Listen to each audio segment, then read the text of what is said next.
Back to the Unstuck movement. This is the Unstuck business today because we're talking with Brandon Leibowitz. We're talking about SEO, search engine optimization, how to transform and impact your business to break those chains, for the tools and the techniques that you need to find that breakthrough in your business. Brandon, I love to jump in with a powerful question. Great questions bring great answers, bring great breakthrough in our lives and in our business. So everybody's talking about AI, obviously. So I got to launch and kick off with something about artificial intelligence when it comes to SEO. How is AI right now transforming traditional SEO practices? How do you see that happening?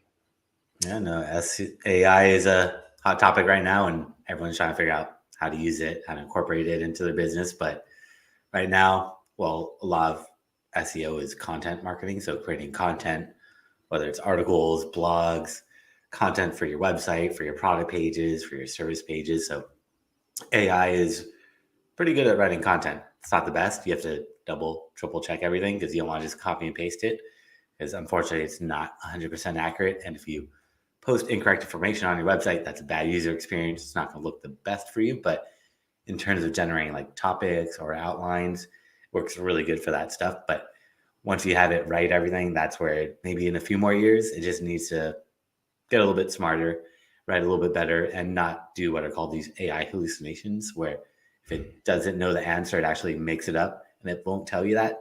So if you're asking it to write you some content and it doesn't know what to write about, or just potentially write something that is not even related to it and give it to you, and then you might potentially post it on your website. And if that's with incorrect information, it's not going to look good, and Google is not going to like that either. But Google said, we don't care who writes the content. A few months back, they said we can't differentiate between AI and human content.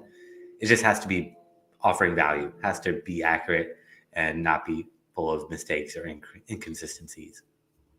One of the ways I can tell it's AI is if somebody's using the word fostering on a repeated basis. I feel like if I use AI, the word fostering for some reason pops up like every other sentence. I'm like, what? Can we just like change some of these words? But I know what you're saying. It can be very difficult to distinguish from that and differentiate. And outside of content writing, do you see AI working in other ways in SEO, or is it mainly in the content structure for websites? I mean, we could do some coding stuff.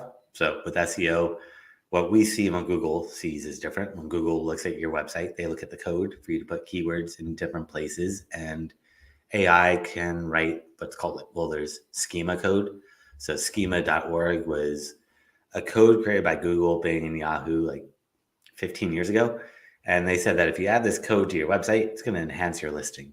So for example, sometimes when you search on Google, if you're searching for like a live sporting event and you're searching for like the score, it'll show the score right there in the search results. You don't have to click to the website. Or if you're searching for like a recipe, it sometimes will show the recipe right there, or some reviews, like a star rating. So any way to enhance your search listing is all through schema. And if you add schema to your website, that will potentially get Google to sometimes give you stars or give you images or videos that are right next to your results. So it just draws your eye in and it'll get you more clicks. It'll increase that click-through rate.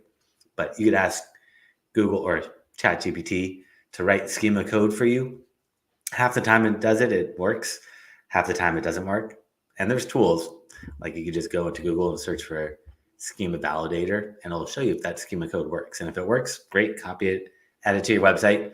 But again, just don't copy and paste it thinking it's going to work until you check it, double, triple check all that stuff. But that's one nice thing. It's starting to be able to code, which is also kind of a little weird for web developers and programmers. If it could code apps and everything like that, and it could do images. So if you need graphics for your website, or if you want to rank in Google image search, you need to have images on your website with descriptive names. So if you have AI create images for you, or even videos, before you upload them to your website, name them with those images or any file names with descriptive words. And that will help just make sure they rank higher on your website in Google image search. Also, if it's for YouTube or wherever you're sharing that, or podcast episodes that you're recording, name that file with descriptive words before you add it to the web, to whatever platform. And that's going to help just get you more visibility, because search engines, they're struggling to read images and videos. They're getting much better at it, or audio too, but they really rely heavily on text. So anywhere where you can add more text, that's going to help out with SEO. Really good stuff, man, already. So as somewhat of a lay person in this area, I'm going to learn a lot today. I know a little bit, but I definitely, speaking to somebody here who's been in the game since 2007, I'm very excited. So I just want to give a quick introduction, right? This is the Unstuck Business, tools and testimonies for business breakthrough. Thank you to the sponsor, the Connected Leaders Academy, who makes this show possible. Check out connectedleadersacademy.com. Brandon Leibowitz is the founder of SEO Optimizers, a digital marketing agency established in 2007 that specializes in increasing online traffic for small and medium-sized businesses, thereby boosting their sales, leads, and client base. Man, I'm fascinated by somebody who's been in the game since 2007 working in SEO. How have you seen the landscape change? Man, it has to be, it's like a completely different world from 2007. How have you navigated over the past nearly 20 years?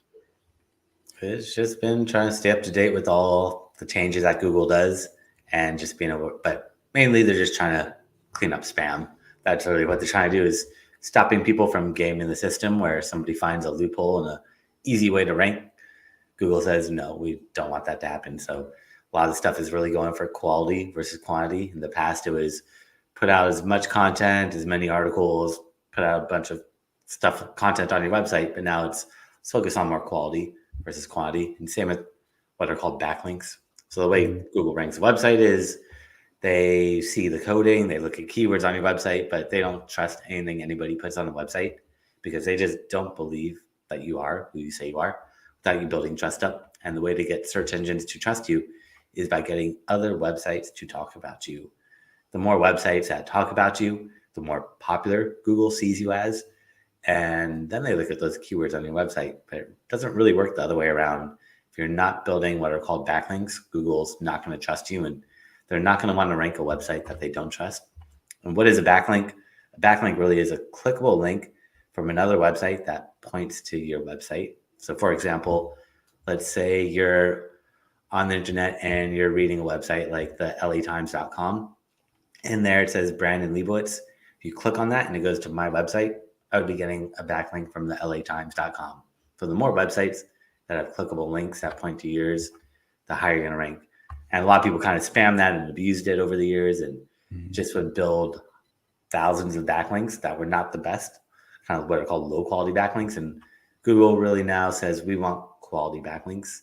And a quality backlink to Google just means it comes from a site that's related to what you're doing and it has some authority. But backlinks really are the most important thing for SEO. Google's whole algorithm is based off backlinks. That's why Google became popular back in the 90s or early 2000s, is they didn't just look at keywords, but they looked at backlinks as a ranking signal, which Yahoo or AOL or all other search engines back then didn't really do that. And so you're able to create backlinks from your own social media platforms, right? If I create a Facebook page, TikTok, Twitter, Instagram, things like that, those create backlinks for me. But does Google see those because they're also created by me?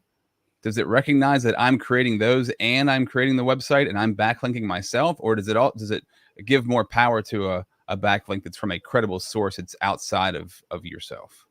Well, I mean, Google doesn't know who created it, because I could create a Facebook page for you and link out to you. So Google doesn't really know who creates the backlinks. I mean, they could kind of piece it together, but they're not too worried about that. But they just want quality backlinks.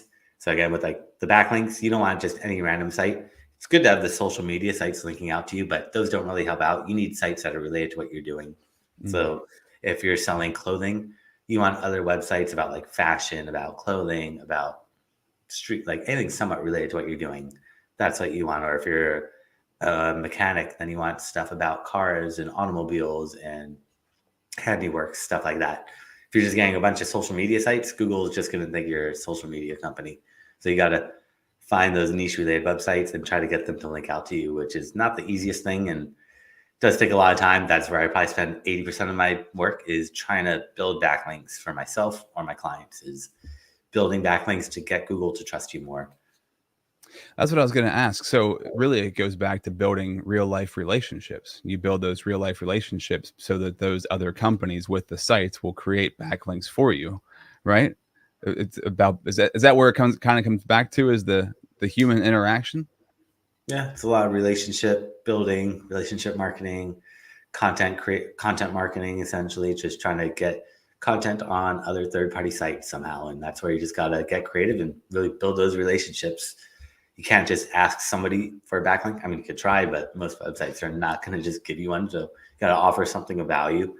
Maybe you write an article for them, or you could be a guest on a podcast, or you could sponsor a trade show event and they usually list you out on their website, or you join like a chamber of commerce in your area, they might give you a backlink, or you go on like Yelp, stuff like that.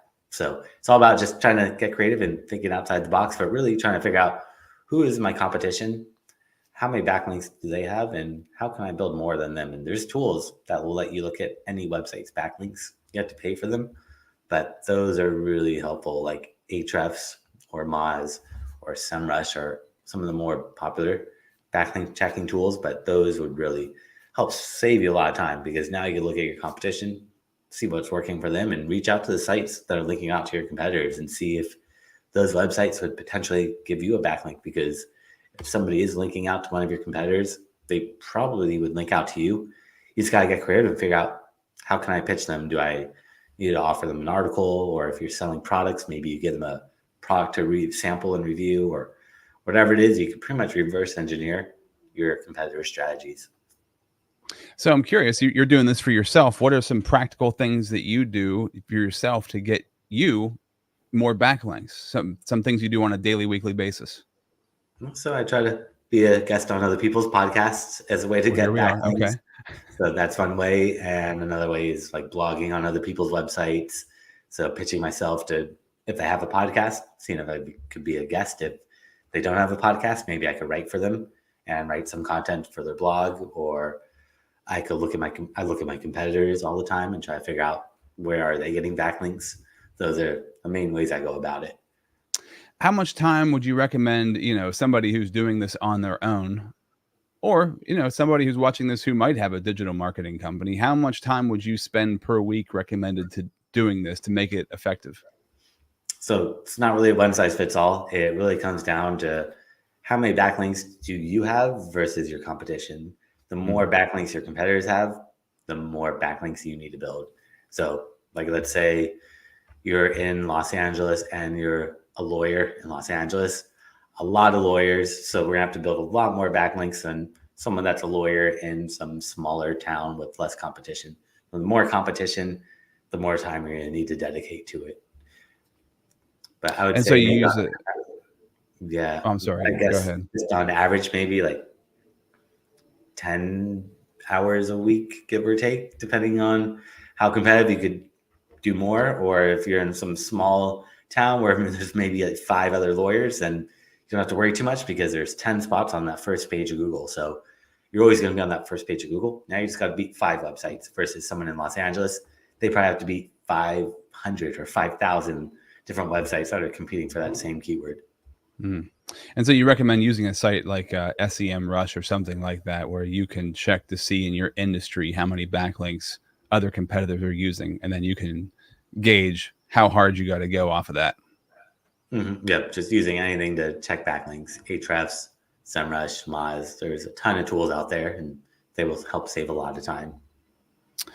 Going back to the beginning of this episode, I didn't want to miss this, because you said about schema text. Is that am I using the right word? Yeah, there's a programming language. How do you spell schema? It's SCHEMA. So if you go to schema.org, you can see what they're looking for. But I don't really code, and luckily you don't need to know coding. Most platforms like WordPress, Shopify are pretty user-friendly, but sometimes you need to add schema code, which required using tools to do it. Now you can use AI to potentially try to write the schema. It's not always perfect, but it does a pretty good job half the time, which is really nice. And you can get that schema text checked through Google. Is that what you had said? I would just go into Google and search for schema validators, and there's tools that will check the schema code to make sure it's set up properly. And if it's not, then I go back to AI and be like, nope, fix it, rewrite it, and hopefully they'll be able to fix those errors and rewrite it for you. Interesting, man. That's really okay. I never knew about schema. That's really cool. What makes you stand out? There's tons of people doing digital marketing and SEO. What makes you stand out? Obviously, the length of time you've been in, since it's coming up on a 20-year mark for you. That's pretty incredible. What is it about what you do and how you do it that makes you stand out? Yeah, focusing on what works today and focusing on like quality, not quantity, with everything, and not trying to spam or push it too hard, and just trying to keep you within the limits that aren't going to get you in trouble with Google, where a lot of website or clients I get or potential clients come to me and they don't know about backlinks. They've never heard about backlinks. So I'll help them out with that. Or they have gone and tried to buy or build backlinks, and they go on sites like Fiverr and they buy a bunch of backlinks that turn out to be low quality. So like 10 or 15 years ago, it would have worked. But nowadays, Google's changed their algorithm and they don't want a lot of backlinks that are low quality. So again, focusing on sites that are related to what you're doing in English, if you're targeting the English language, whatever language, but you don't want sites that are from other countries that are just foreign languages, which I see all the time. So it's cleaning up those and just making sure that they have a good backlink profile so Google trusts them, and then making sure all the keywords are in the correct places in the coding. So Google, after they trust you, then they go to your website and try to figure out, all right, what keywords is your website about? That way they rank you for the correct keywords that have buyer intent that will get traffic that converts into sales or leads or phone calls, whatever that conversion goal is for your website. Okay, the great information, man. This is really helpful and valuable. I love you're being very practical too and specifics. That's really, really helpful because I want to make sure that we walk away with something that's tangible that we can really sink our teeth into. And I appreciate that. So we're going to jump into a quick ad, 60 seconds for the sponsor of the show. But I want to talk more about keywords and keyword research and kind of dive into that a little deeper with how you, when you're working with somebody, how you go through that research to find the right keywords and how you implement that. We'll dive into that in 60 seconds.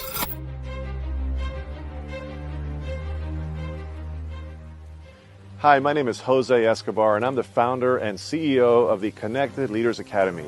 We're a growing tribe, a community of entrepreneurs all over the world, globally, all across the country, high performers, titans of industry.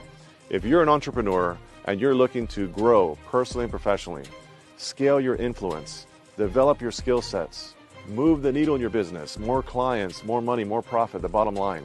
And of course, grow your circle and your network like never before. This is where you want to be.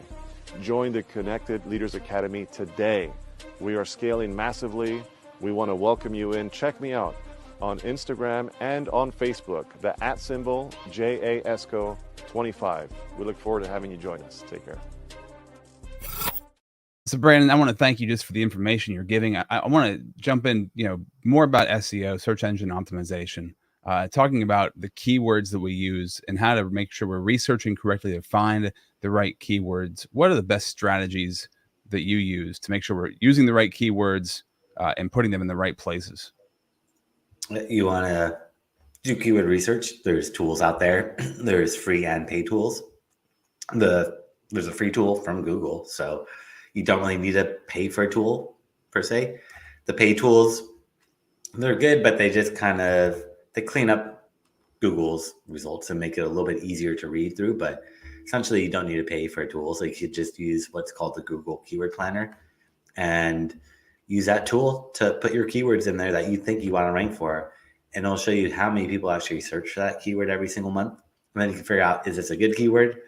Or maybe I should use a synonym or a plural, or maybe something that you might not have ever thought about. But you have to do keyword research before you just start adding keywords to your website, because you want to make sure you're going after high search volume keywords, because potentially just changing a word from a singular to a plural could get you a lot more traffic. Like one of my clients, they're a personal injury lawyer in Los Angeles, and we were trying to figure out, do you want to rank for personal injury lawyer or personal injury lawyers, plural? And I forget which one got more search volume, but I think personal injury lawyers got 10,000 searches and personal injury lawyer, the singular, got 50,000 searches. So just by changing or removing one letter, you could potentially get 5 times more traffic. So that's where it's really important not just to guess at it, but spend the time, do the keyword research. You only need to do it one time.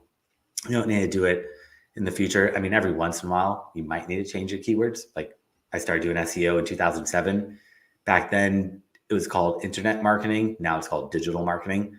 That's where I'd want to change everything on my website. That used to say internet marketing, which still gets search volume, but digital marketing gets significantly more search volume every single month.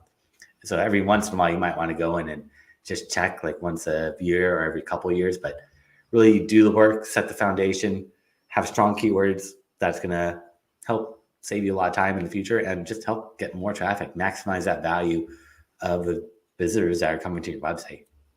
And I would imagine that would play into like the newer an industry is, or the faster an industry changes, the more you're gonna have to keep up on the keywords. But say you're a landscaper or maybe a dentist or something, an industry that's been around for a long, long time, those keywords probably don't change as much. Is that kind of a way to look at it? For the most part, yeah, like dentist.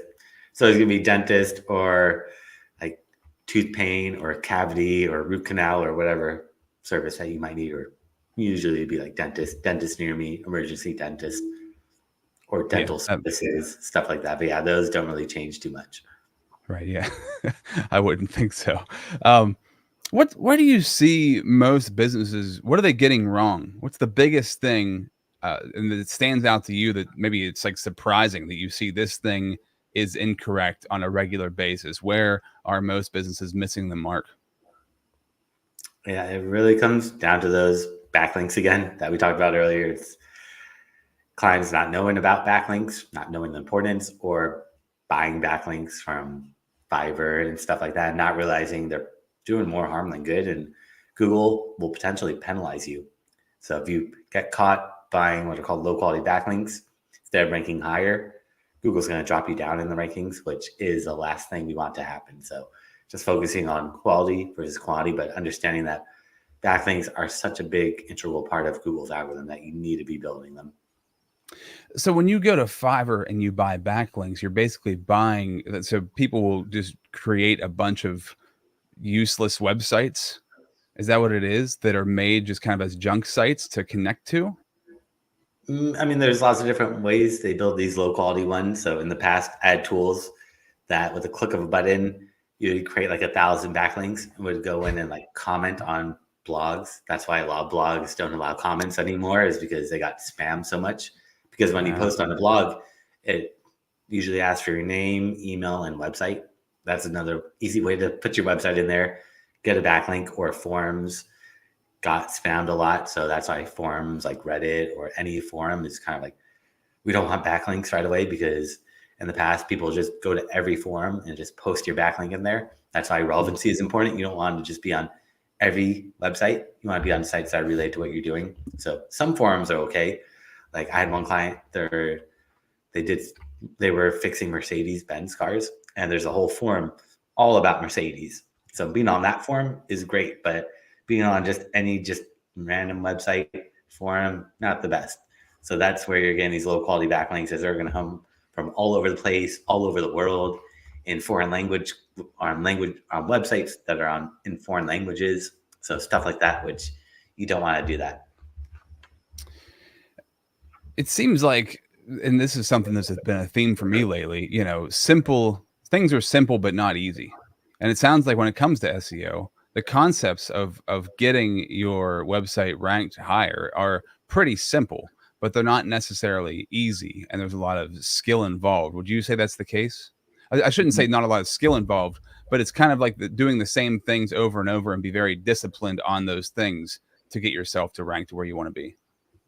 Mm-hmm. Yeah, it's really backlinks and content keywords on your website. I mean, there's a lot of other parts to SEO. Is like a puzzle. There's a lot of pieces to that puzzle, but backlinks and the keywords on your website are such a big part of it. And then there's all these little things like site speed and all these other little aspects, but it's really backlinks and good quality content and keywords.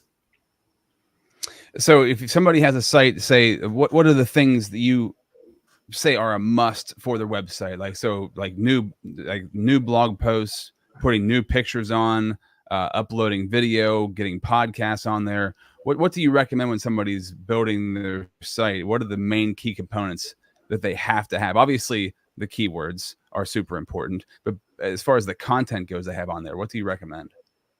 Yeah, they need to add content on every single page on their website. Every single page needs a couple hundred words of text. So if you're an e-commerce website and you're selling products and you just have a category page with a bunch of products, but you don't have any text there, it's going to be tough for the search engines to really understand what that page is about and rank you for the correct keywords. So for e-commerce or just any business, service-based businesses, you should add some more text to every single page on your website. The more text, the better. If you can write 400 words, great. If you can write 600, better. 800, the more the better. It just has to be original content. You just can't copy it from one page to another, unfortunately. So writing original content does take a lot of time, but that is really, really beneficial. A lot of businesses don't have much text on their website. They want to go for more minimal, which looks great, looks clean, but search engines need that text. So it's like that balance. You want to make your website look good for humans, but you also want to make it look good for search engines. So making it look good on the top of the screen, like right when you get to your website, all the top information should look really clean, easy to navigate through. You should just have like a 400-word article right there. It's a little too much, but spread throughout that page or at the very bottom of the page. That's where I'd recommend putting that text. Just don't hide it. If you're putting in like font size 0.001 and your website's a white background and you use white font, Google's going to catch on to that and potentially penalize you. So don't hide it. Don't try to trick the search engines. They've been around. They've seen all these tricks. They know what you're doing, and don't trick them. It's not going to work. Could you name a couple of websites that stand out to you that you've gone to and you're like, wow, they have this formula down to a science? Anything come to mind that's a great one, a great example besides your own? Yeah, I mean, I don't know. I could talk about my clients, but I don't know if I can really say their names, but I would just say, look at for e-commerce, Amazon is a really good looking website that you should emulate for how they built it, how they structure it, how they laid it out, how they designed it, how they have everything right there so you could easily check out. They have reviews, they have all the images right there, so you don't even have to scroll down. All that information is right there. Then they have all the text lower down. Like I was saying, like some products you'll see like they'll have a bunch of text, but that's usually much lower down. The top there's gonna have some bullet points, so it's quick and easy to scan through because people don't want to read that much. So title is really good. Titles of your page are also very important to think about. Trying to write good titles that have keywords in it for your product page, your service page, any page on your website. The title really needs to have keywords in it. So that's one place that you should try to think of, how can I squeeze in as many keywords as possible, make it flow. So like getting that SEO with copywriting mixed in. You don't want to just throw a bunch of keywords in there with commas, but trying to make it flow into a phrase and keeping the titles around 60 characters. You don't want to make it too long, but that's kind of the sweet spot that Google looks at. And this is where you can bring AI into the fold to help you get those keywords and bring them into cohesive sentences that are going to raise your Google ranking, right? I imagine that's really changed the game as far as the speed and accuracy of how you can raise somebody's SEO over the past couple of years. It's probably changed the game a lot. Not the accuracy, because the content's not accurate yet. It's good, but it's not perfect. So if you just copy and paste it, like with the lawyer example, you just copy and paste it over legal advice and it's giving the wrong information. Right. That could get them in a lot of trouble, not only with Google, but they could get them in trouble with the Bar Association. I think a lawyer, when AI first came out, when ChatGPT first came out last year, like they used it to help write like I forgot what that was, but something in court where they used it as their opening statements maybe and had a bunch of incorrect information and they got in a lot of trouble. And I think they might have lost their license to practice. So that's where you just got to take everything with a grain of salt. AI in 5 years, so you probably just copy it verbatim. Right now, it's still really in its infancy stage where it's not perfect yet. And I wish I would tell you if it's doing those AI hallucinations. I feel like that would make everything a lot better, but it doesn't tell you that it's making something up, and which I feel like it should tell you that if it doesn't know the answer. Instead of just guessing and making something up, it should say, And by the way, this part we're not 100% sure about. So you might want to check this on another website. Yeah, I think it kind of gives that general blanket statement of some of this information might not be correct, but it doesn't tell you what information it is that's incorrect. Yeah. So you got to do a little bit more of your own research. I guess it leaves the gap for human flaw, so people can still, get called out in the carpet when they're not being authentic or they're not doing their due diligence to double check things. Yeah, that's where you gotta just always double check stuff that you're putting out in the world, because people are going to see it, especially nowadays. A lot of eyeballs on that content, and you just gotta, people are going to nitpick stuff, and especially if you're giving out incorrect information, you don't want to do that. Spelling errors, it happens, but if you're giving out incorrect information and stuff like that, and you're trying to be a subject matter expert, that's not going to look good. Well, that's the big thing too, right? I mean, if you're going to be talking about something, if you're going to be running a business about something, then you need to know what you're talking about, right? So it's kind of goes par for the course. Like if you're going to put out fake content that you had AI create for you and you don't actually know what you're talking about, well, then you should get called out for it. So it's kind of a good thing that it's catching that, right? So that if only the authentic people who really know what they're talking about can do it. Now, like you said, 5 years from now, that's going to be a whole different story. But we're still living in some of the world of human error. So if people want to get connected with you and they want to talk to you, maybe they want you to check out their website, see what they're doing right, see what they're doing wrong, they can go to SEOoptimizers.com. You offer a free consultation. What can they expect from that? Yeah, that would be me going in and reviewing their website from an SEO point of view, saying what's working, looking at your backlinks, looking at your competitors' backlinks, and just trying to figure out what needs to be done to get you to that level that you want to be at.